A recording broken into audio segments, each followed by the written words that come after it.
మరి ఏంటంటారు జగన్మోహన్ రెడ్డి గారి పరిపాలనా తీరుకి ఇప్పుడున్న చంద్రబాబు పరిపాలనా తీరుకి తేడా ఏంటంటారు? అప్పుడు మంచిగా ఉందా? ఆయనే మంచోడు. ఆయన మంచోడు. మరి ఎందుకు ఓడిచ్చిండ్రంటావు ప్రజలు?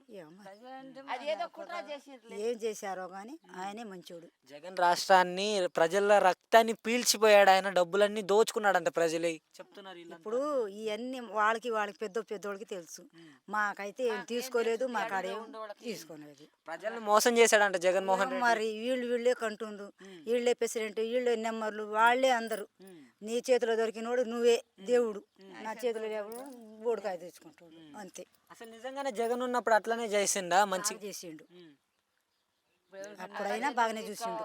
ఇప్పుడు వచ్చిన కానించి మాకు ఏ పథకాలు లేవు, ఏమీ లేవు. జగన్ ఉన్నప్పుడు వాళ్ళ కులస్తులకే చేసిందంటే ఇతర కులస్తుల్ని పట్టించుకోలేదంటున్నారు. సరేలే, ఇప్పుడు నువ్వే అనుకో, నువ్వు వచ్చి నాకెళ్ళి సపోర్ట్ మాట్లాడానుకో, నువ్వు సపోర్ట్ మాట్లాడాక మా చంద్రబాబు వస్తుండు పీకేసి పోతాడు అని చెప్పేసారు.